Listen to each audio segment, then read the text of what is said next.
Hello, welcome back to Defiance Illusion. This is the Gator coming at you. We're going to rock you tonight from the Delta to the DMZ, playing a little than rock. So, I want to give some shout outs.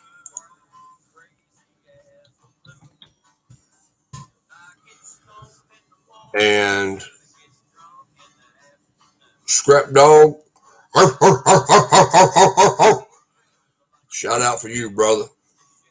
That's a shout out for you, my friend. I hope you're doing really, really well. Hope everything's going great. Pauline, dumpster diving in Cincinnati. Hope everything's going awesome. You've put up some great videos, dear. And Big D, keep it rolling. Hobbs Horror, keep it going. Everybody, let's push forward. Let's make this new year productive for all of us. And it only happens when we subscribe to each other, tell everybody about each other, and get all them to subscribe as well. One hand washes the other.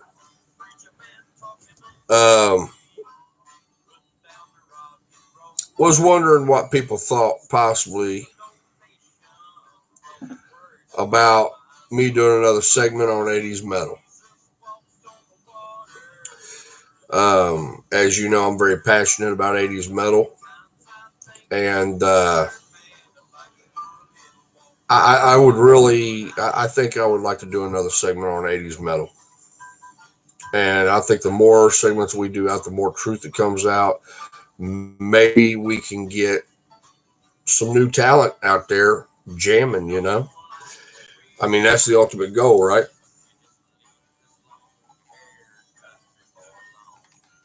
RC's the best drink in the world.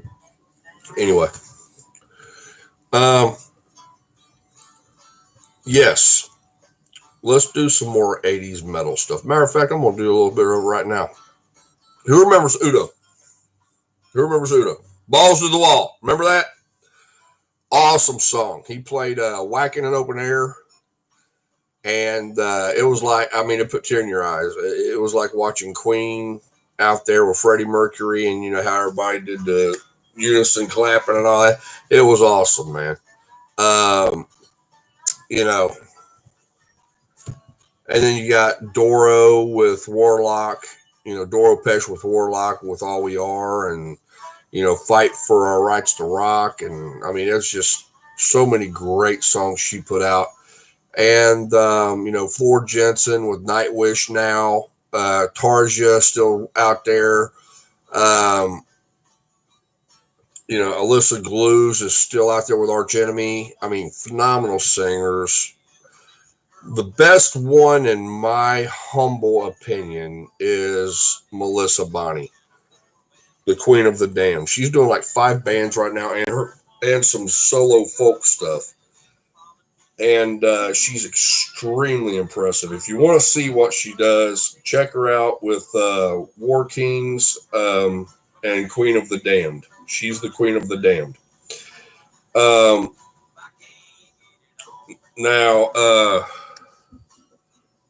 what's up, Bubba? Welcome.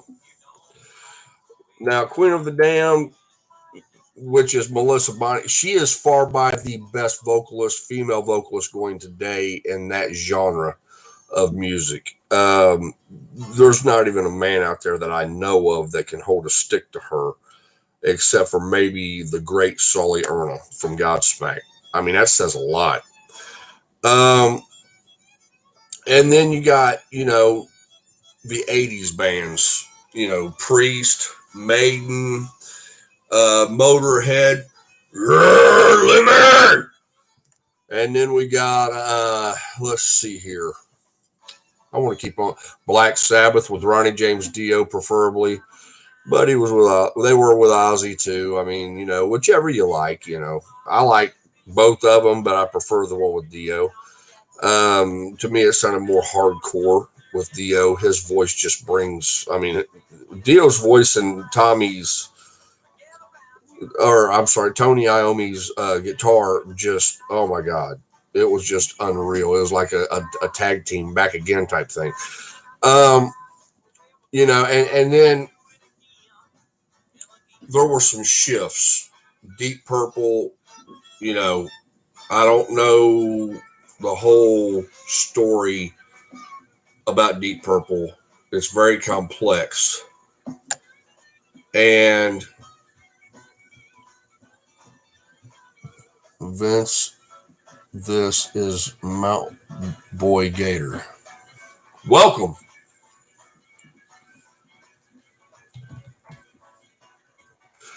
But yeah, you know, we got so many great bands out of the 80s. Queen was my generation's version of Led Zeppelin. You know, Led Zeppelin was before me. They were with my brother's generation, and we fortunately had Queen. You know, Freddie Mercury, he raised that totem up, and I mean, you know, unfortunately, his life was ended tragically due to a very bad sickness, but we were blessed to have him while we did, and he put out a lot of music. You know, we had great bands like Journey. I wasn't a big Journey fan, but honestly, I love that song, Stoned in Love. And whoever would have thought that Ozzy Osbourne, after Randy Rhoads, and Randy Rhoads being the Alma Mater perfect guitarist, hands down, I mean, nobody can knock that. He was way beyond his years in playing guitar. Way beyond his years. So with Randy, when he died, they brought Brad Gillis on from Foreigner. Even as young as I was, I didn't think Brad Gillis could handle that. He did. Blew my mind. I did not know Brad Gillis on a Fender Strat could do what he did. And man, they said he even blew Ozzy's mind. But then when he said he was going back to Foreigner, it rocked Ozzy's world. Ozzy reached back out to George Lynch with, actually, George Lynch was Ozzy's first pick, even over Randy Rhoads. It just never worked out. He didn't care for the way the sound checks went. Ozzy didn't, and Sharon didn't. And then Jakey Lee got the call at the end of that tour, which was Speak of the Devil tour. Bark at the Moon started taking root.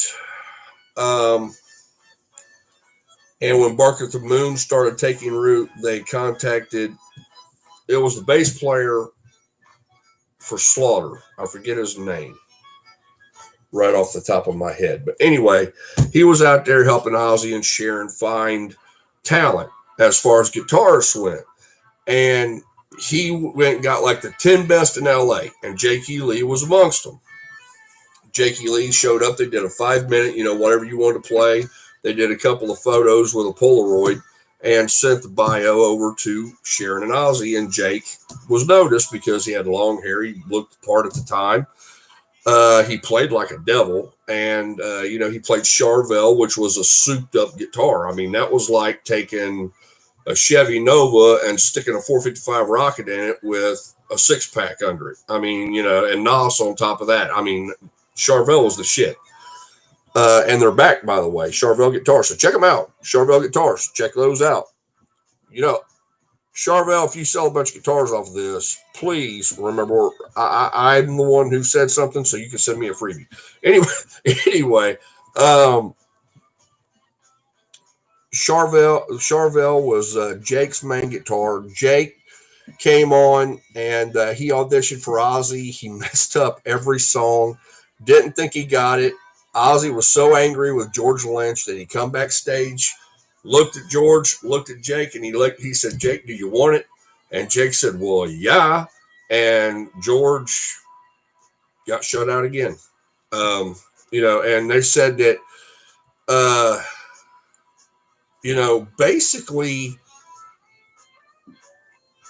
George was devastated, but he tried to, you know, have the stiffer upper lip. I mean, of course, I mean, you know, but people who didn't never work for Ozzy wasn't aware of how he worked it to date. So, you know, we won't go into that. But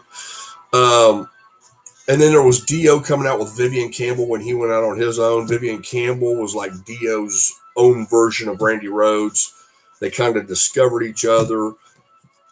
You know, you had this self-taught guitarist from Scotland that could just, oh my God, last in line. Man, poetry in motion. And then you had Rainbow in the Dark. They always played Heaven and Hell. They played, what else was it? Egypt, The Chains Are On. One of my favorite songs from Dio, Egypt, The Chains Are On. He stuck with him through 3 albums and then quit right in the middle of the 3rd album because Dio and Wendy, Dio couldn't get Wendy to agree, I guess, to give Vivian what Vivian was owed. And that's the story that's been put out anyway. If it was different than that, then we need to know. John Sykes was another great guitarist. He wrote the entire Whitesnake album that put Whitesnake out there into oblivion and was fired right after he finished. And then they brought Vivian Campbell, Adrian Vandenberg in and replaced. I mean, it was basically a pretty band. You know, I hate to say it like that, but it was basically a pretty band. Like they call it, cookie cutter. It was, I mean, you know, but none of them can play like John Sykes. I mean, that's like Gary Moore, man. You know, Gary Moore played for Thin Lizzy. Him and I'd love to have been in a room alone with Gary Moore and John Sykes. Jesus Christ. That would be like Jimi Hendrix and Randy Rhoads. I mean, oh my God. You know, unfortunately, we've lost Gary Moore, so that can't happen now. But John Sykes is back out. I'm happy to see that. Check him out. Support his music. The guy's phenomenal. He did Blue Murder after he got, you know, canned from Coverdale. Coverdale, man, you owe a lot of people a lot of money, brother. That was trifling. But anyway, then after Vivian had left, and the reason Vivian left Whitesnake was wife communication. Vivian just got married. His wife didn't like David Coverdale's wife at the time. They clashed like crazy. And then they both ended up getting a divorce a year or 2 after. So it was like, what was the sense in ever leaving the band? But here's the thing. Vivian Campbell went on to be in Def Leppard and Thin Lizzy himself. Now, you put all that together, you really got to I mean, that's a hell of a resume. Ronnie James Dio is your start. Oh, my God.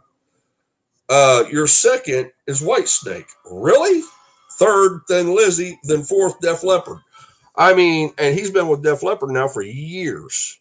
Hopefully he's doing better. He did have a stint of the cancer, and we hope and our prayers go out to Vivian Campbell. You know, phenomenal player, great guy, nice. He'll interview with anybody. I mean, the guy's just phenomenal, and he needs to get a lot more recognition than what he gets. He's one of the most underrated guitarists to this day, hands down. Another underrated guitarist was Jakey Lee, which I mentioned him earlier. George Lynch gets all this credit. You know, I really know. I was really never into his personal band. I forget their name right now, but I was always into Dokken. I like Dokken. And there's a funny story with me about Dokken. I'll just give you a brief. I was in Panama City with a few women, and I was, you know, I drove us all down, and we were partying and everything. And matter of fact, I stayed in Panama City for quite a while. But anyway, we went down there, and we're walking down the beach, and this old woman walks up, and she's like, "You guys going over to Spinnaker's tonight? Check out the band." We was like, "Well, who's playing?" Some backwood band called Dokken. I don't think they're too well known. Me and the woman named Debbie Hogan that I was with at the time, we looked at each other. We looked at her like, "Are you for real?" We showed up, and dude, now it wasn't with George Lynch. It wasn't with George. It was just Don Dokken and some other guitarists, but oh my God, they tore that place apart. It was chaotic. I mean, it was just awesome. Um, True story. But yeah, I don't think that the 80s metal gets anywhere near the credit that it actually deserves. When MTV came out, they were trying to make it about suit and ties and clean cut and proper music, and everybody hated it. And then somebody had epiphany, little light went off on top of the head and everything. And let's put these dirty white boys on, named Quiet Riot. Well, absolutely. Queen, Journey, White Snake, etc. Yes, absolutely. Thank you. We're on the same page. But yeah, the band that really kicked off the whole metal movement, so to say, was Metal Health by Quiet Riot, and that was supposed to be kind of like a light horror type thing, almost like a short horror film with him having the mask on, like Jason or Michael, and he was all strapped in and dangerous, and he finally broke the straps, and he's running down this hallway trying to get out. It was really, I mean, it was cool shit. It was cool shit. And then, a lot of bands that don't get any talk anymore, like bands like Y&T, that were so pivotal with the rock movement back in the day. I mean, these guys were huge, man. They were playing, Madison Square Garden and stuff and headlining, and nobody even talks about them anymore. And they're actually touring again, even though they lost their bass player a couple, 4 or 5 years back, I think, which unfortunately happened. Another extremely talented person. He wasn't really heavy metal or rock. He was more pop to me, but Phil Collins. That guy could play any instrument. He could write love songs and ballads like that would just rip your heart out, man. I mean, he was like well, I won't go there. He was really cool. He was really cool. On the other spectrum, we had European bands such as Fastway, Doro Pesh with Warlock. We had Udo with Extreme. We had, who else? The Scorpions. Oh, hell yeah. Matthias Jabs. But they actually started out with Schecter and Schecter. And Schecter went to UFO, and oh my God, the stuff that came out of that man, UFO was unreal. Yes, Phil Collins' Horror Spice could really make you think. I mean, that was the dude who put probably more young people in the back seat of those Chevys than anybody else at that time. he had a way about him, man.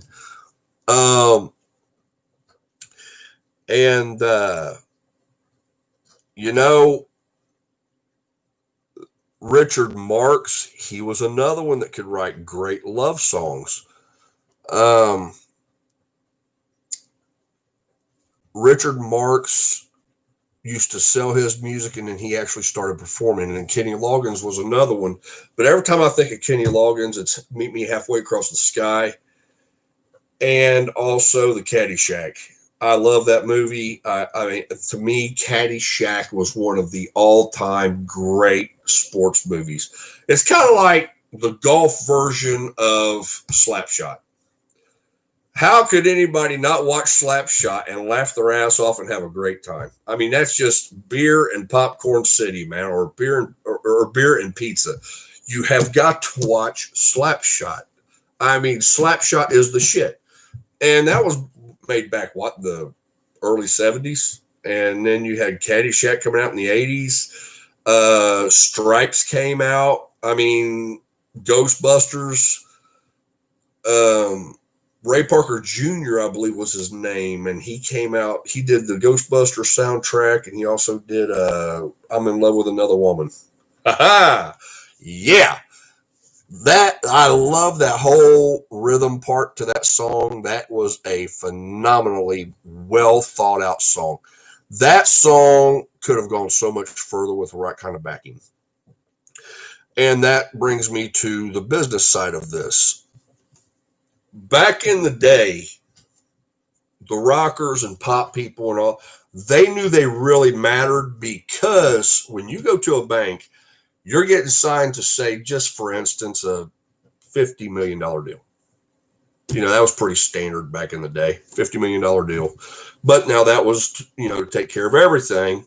But on top of the $50 million deal, normally they'd put you in a limo, drive you up to Sunset Boulevard or wherever, take you up into Malibu and say, what house do you want? Because they wanted you close. They'd hand you the keys to a mansion. They'd hand you the deed. It's yours. You're 21 years old. This is debauchery. I mean, it was, I mean, oh my God. And they talk about how much money all these other music genres make. They didn't make nothing compared to these guys, man. I mean, look at Vince Neil. He just recently sold his house in LA and moved out to Las Vegas. Mistake, if you ask me, because Motley Crue runs the Strip. To this day, they run the Strip.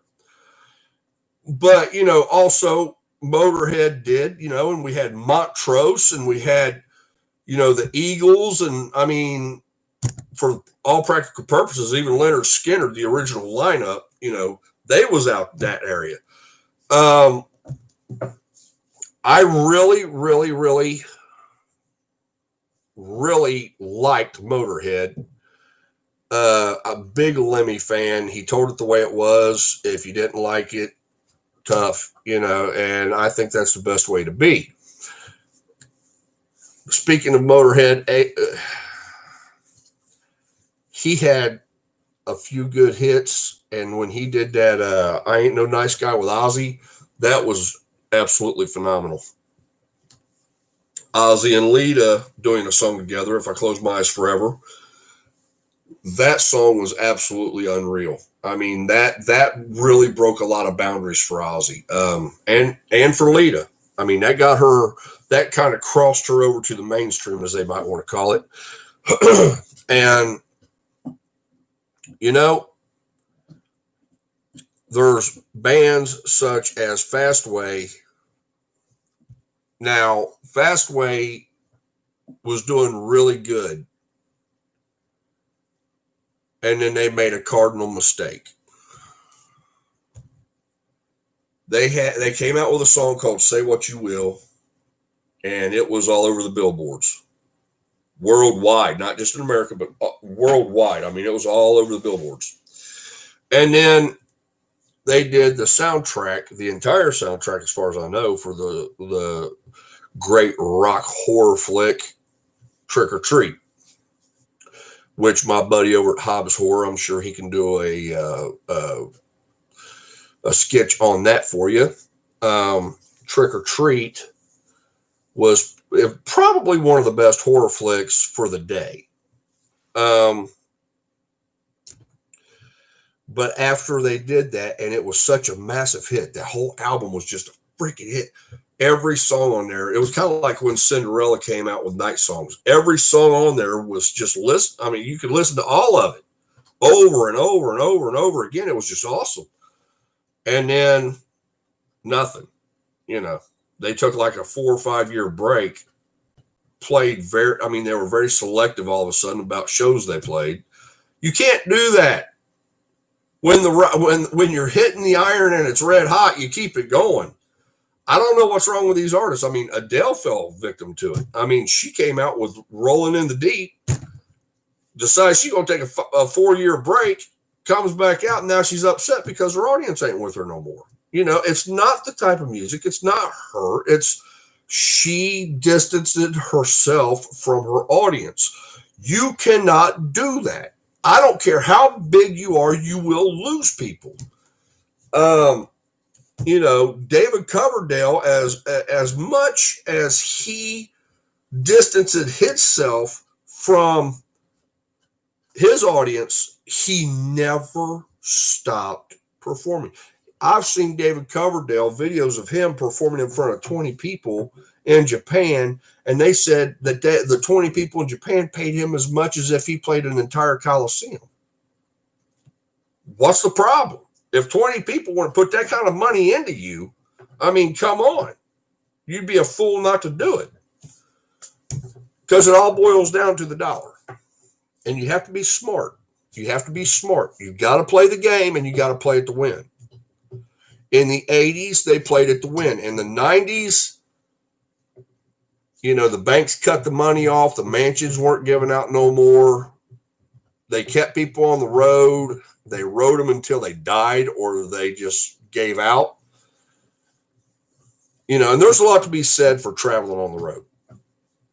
Absolutely. Still to this day, there's a lot to be said for that. But in the day of the internet, you can go so many different, it's like, it's not tunnel vision no more. You can have 10 different outlets hitting the same spot at the same time and really, really, really go after it. There's no excuse not to make it if you really want to make it. And all I ever ask is for people to support me and I'll support you. I remember people that helped me. And that's another thing about the 80s.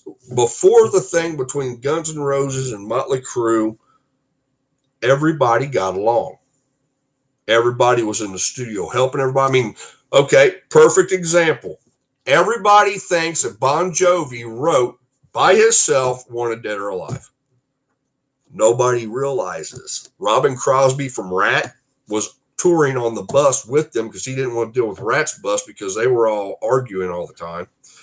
And he started riding with Bon Jovi, and he actually helped Sam Bora put those guitar riffs together. True story. And I don't know if they ever gave him recognition for that or not. They may have, because Bon Jovi's a pretty decent dude. And I remember Christmases back in the 80s, since we're close to Christmas, I'll hit on that a little bit. We had George Thorogood, Rockin' Little Christmas. We had Chuck Berry's Run, Run, Rudolph. We had Bryan Adams. It's Christmas time again. U2 coming out with, Please Come Home for Christmas. It was so many great songs, so many great bands. Where are they now? Why are they not together? Because of bad management, bad decisions, and they gave up. They gave up.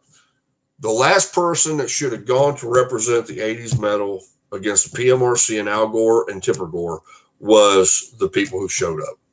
Now, I will say John Denver was definitely a plus to help out with that. But, and I say but, if Motley Crue had showed up, somebody more mainstream than Twisted Sister, because even though Twisted Sister had a couple of hits out, they were still dwarfed over by Motley Crue. They were still dwarfed over by Quiet Riot. They were still dwarfed over by Y&T. They were still dwarfed over by Black Sabbath. If a few other bands had showed up, including Twisted Sister, that would have had a lot more impact. It would have cornered Al Gore, and we wouldn't have had to deal with the PMRC bullshit to this day. Now, some people say, it's the greatest thing ever happened to music. Well, of course, it's the greatest thing ever happened to music when it first takes root, because then you had a rebellious group of people that were more adult acting at that time and when they were 15, 16 years old than people are now at the age of 30. It was a different world. Now it's a curse. It's kind of like free trade. Look at it like free trade. When free trade came out, they said, it's such a blessing that Bill Clinton did this because he was bringing in 2 jobs for every one lost. But here's the thing. He's giving up a $30 an hour job with full benefits and a full ride, scholarships, the whole 9 yards, the whole kit and caboodle, paid to bring in two $8 an hour jobs with absolutely no benefits. He did not do us a favor. And that's that's my analogy for what actually happened to the 80s music. They wanted to go cheap because they got tired of shoving $80 million into Vince Neil. Truth. They gave Vince Neil $80 million to sign him to go out and create the Vince Neil Exposed, which was actually a band. They were extraordinarily good. I actually saw they got to open for Unlawful Carnal Knowledge for Van Halen, Cincinnati with Sammy Hagar. I went there with my girlfriend at the time. Uh, wow, that was phew. Anyway.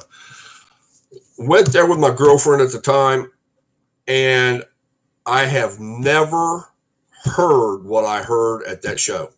Vince Neil did his entire album. That's all I had time to do. Van Halen wasn't going to give him no more time because they wanted to get out there and get their set done and go party.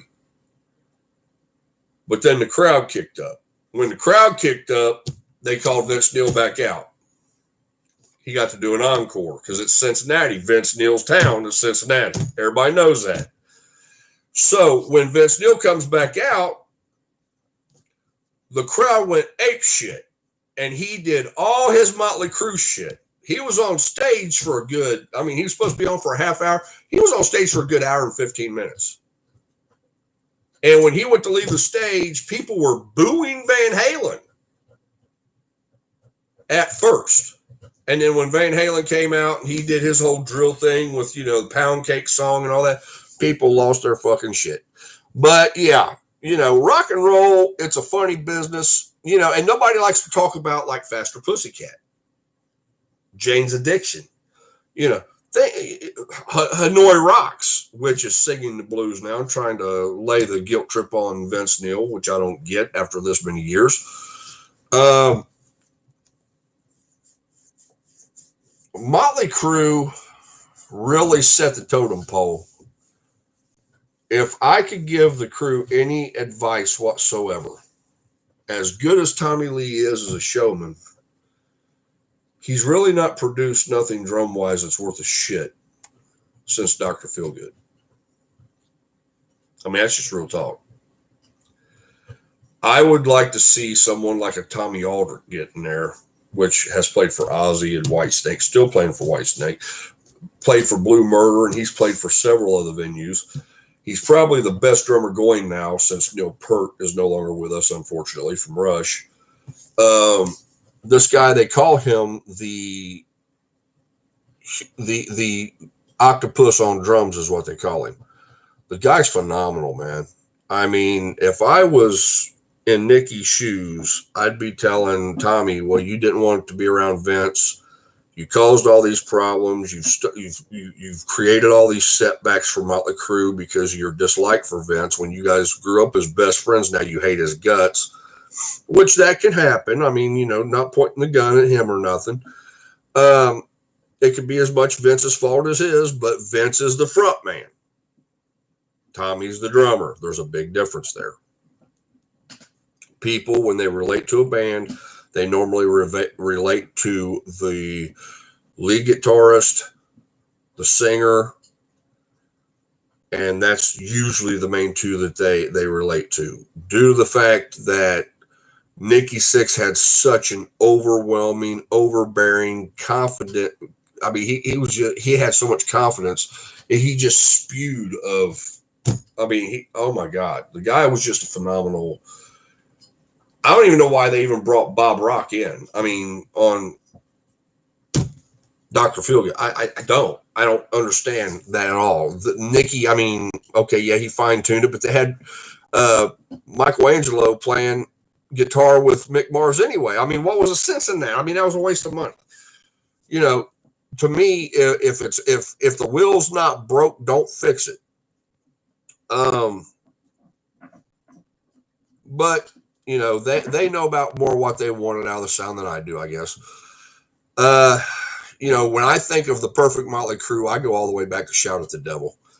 That was one of the best albums of all time, hands down. I mean, the guy put together the ultimate album. I mean, Shout at the Devil was so hardcore. How you gonna follow Shout at the Devil up with the Total Glam feel and you go Theater of Pain? But then they corrected that with Wild Side and Girls, Girls, Girls, and I Need, you know, All I Need, and just a great bunch of songs. Smoking in the Boys' Room, you know, was really the only thing that they did. And Home Sweet Home on Theater of Pain Louder Than Hell was pretty decent. But to me, Theater of Pain, if there was ever a throwaway album other than the one that Karabi played on, it was definitely Theater of Pain. Wild Side is where they reclaimed their bad boy status. And then when they went into Dr. Feelgood, it was like, oh my God. And then they fired Vince. So it was like, hey, you go, okay, you fire your head guy. He's up there singing Same Old Situation in Moscow at the Peace Festival, gets back, lands in a plane. 2 months later, he's fired. It's like, holy shit, are you kidding me? What a time to fire somebody. So, yeah, Vince Neil, he deserved a lot more money than what he got.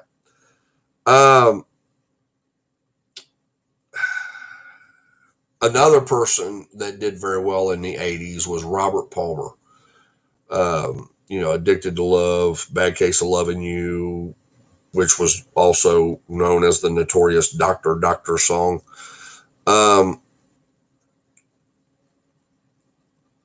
Died tragically, I understand, from his heart failure. But one woman that I want to mention on here, because she don't get enough praise for what she's done. She was out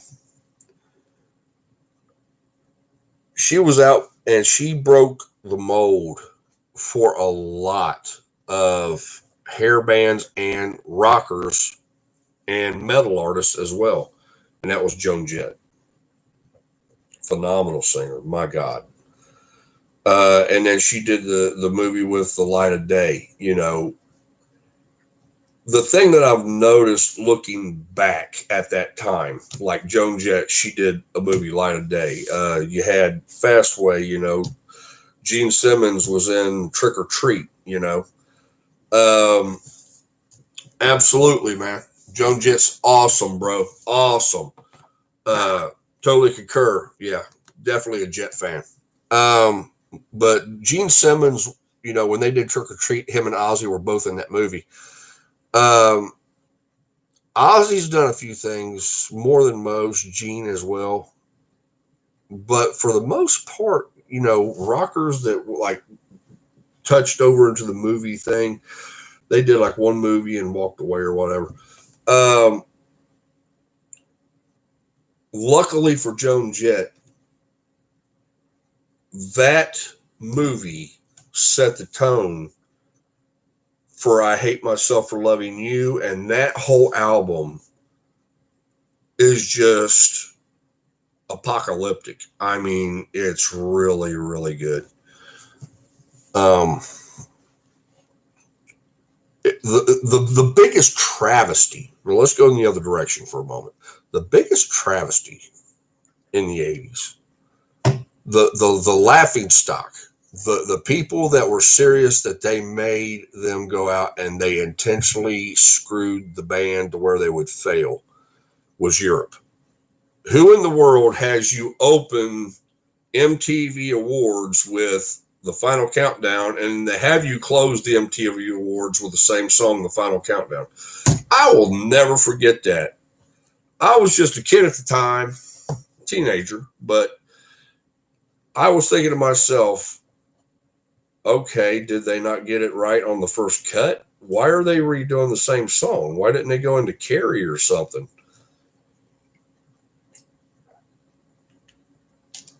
Excuse me. And,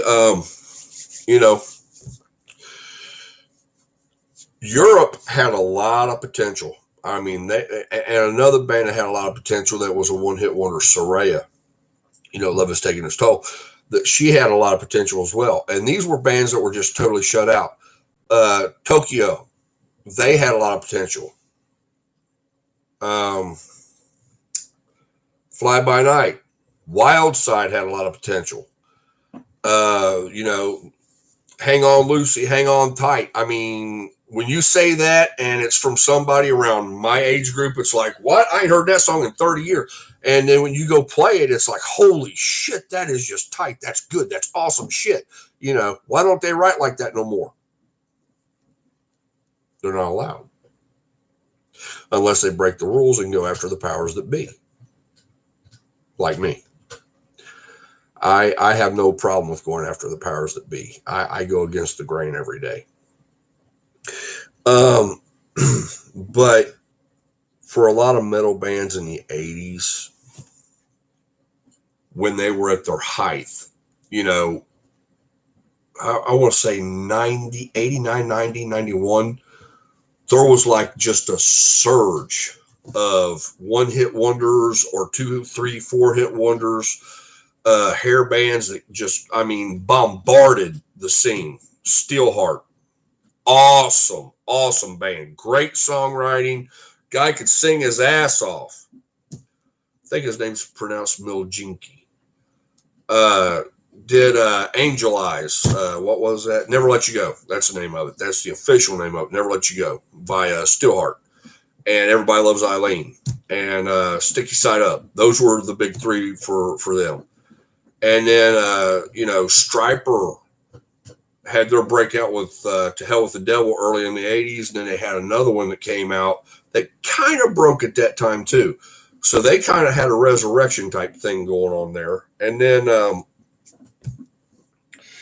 you had, oh God, Firehouse, Love of a Lifetime, Shake and Tumble. Oh, just phenomenal groups that came out, and it was at Slaughter, Flight of the Angels. I mean, it was just like boom, boom, boom, boom, boom, boom. All these bands just fucking come out, man. And it was like, wow. And these weren't like Vegas bands. These were like more Florida, California, and Ohio, and just for instance, Michigan. And, these were the people that were working in paper mills and shit that were getting their breaks, and they were kicking ass. There was a lot of bands from that time that broke out.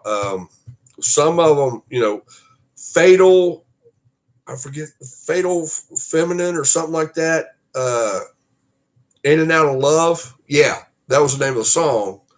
I think I got the band's name wrong, though. They were doing extremely well, and that was a chick-fronted band at the time.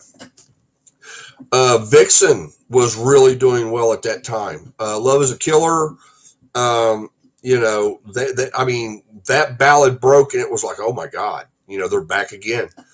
The early 90s was just so pivotal from the 80s. The fallout from the 80s was just carrying over. And I believe because the money kept going up and up and up and up and up, the bands could start demanding, like Poison, Bon Jovi, Motley Crue, Ozzy, Dio, Deep Purple for that matter, Rainbow, Richie Blackmore, Whitesnake, Cheap Trick, band nobody ever talks about anymore. Cheap Trick, awesome rock band. Oh my God, I almost forgot one. The Fabulous Thunderbirds.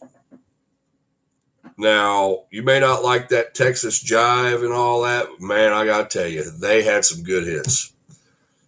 ZZ Top, even though they were considered more bluesy, when they came out with Tush and LaGrange, they tore up the stadiums, man. One of the best concerts to watch if you want to go back and watch some really great 80s stuff and you want to see a bunch of bands together, go back and watch Live Aid. That was like our generation's version of Woodstock on steroids. That was so huge and just so incredible.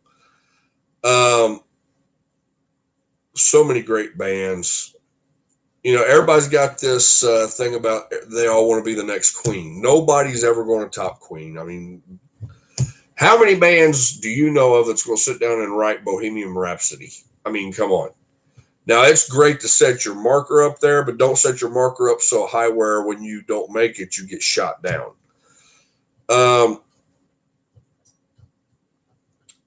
Kiss was in the mix at that time. They were coming out with like Rise to It with Eric Carr at that time. Man, Kiss was putting out some solid stuff then too. That whole Made in the Shade thing, that was awesome. And oh my God, there was so many bands. I mean, just to even name half of them, be Wasp. They were still doing stuff, Headless Children and all that in the 80s. And that's when he still had Piper with him, the great guitarist Piper.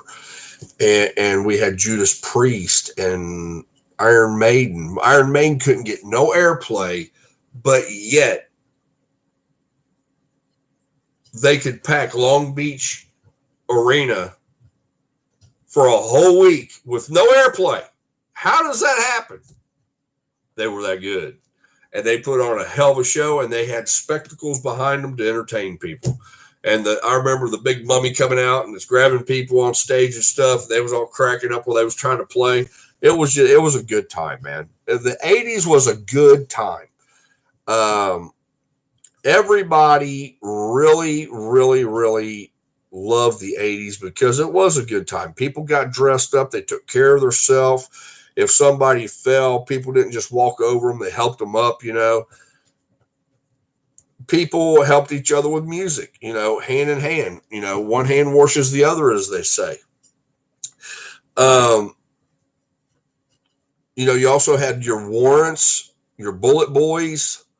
I mean, so many great bands. I mean, they slated the Bullet Boys to be the next Van Halen. I don't know if anybody knows that or not, but they did. I mean, I was behind the scenes at that time. And this is a shout out also to my brother, John Helfenstein, which has been in the industry, Adam McClanahan, which is in the industry, Barbara Sleen, which is in the industry, Annette Keenan, which is in the industry, and, Horror of Spice, Hobbs Horror, all my friends that have checked me out today, please, please, please, can't say this enough. I need your support. Please just ring the bell and show your support and get your friends to subscribe. And, I keep on talking about the 80s. And I'll keep on talking about the 80s because I love them. But we also talk about things such as Kings Island and what needs to happen to get things back to the way they used to be in a reasonable manner. Stuff that we can do individually to help each other out. This channel is about helping people, and it's about, furthering education. It's about, the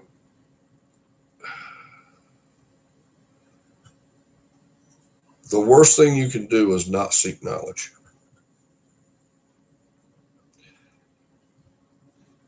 And with that being said, I'll stop right there because I'm nobody on that. But support your 80s bands because a lot of them are coming back out. And I will keep you posted on a lot of that. Megadeth, they're still going strong. And I like Megadeth now more than I like Metallica. I thought I'd never say that, but I do. I like Megadeth 10 times more than I like Metallica. So, yeah, I'm a little different. But I'm getting ready to sign off for the night. Thank you for everybody who checked in. Welcome to the channel and subscribe. Ring that bell so you know when I'm on. Pass us around to your friends and have them subscribe, please. And y'all take care. God bless. Stay Dayton strong. This is the Gator signing off. God bless y'all. Love you. Have a great holiday. Talk to y'all soon. Bye now.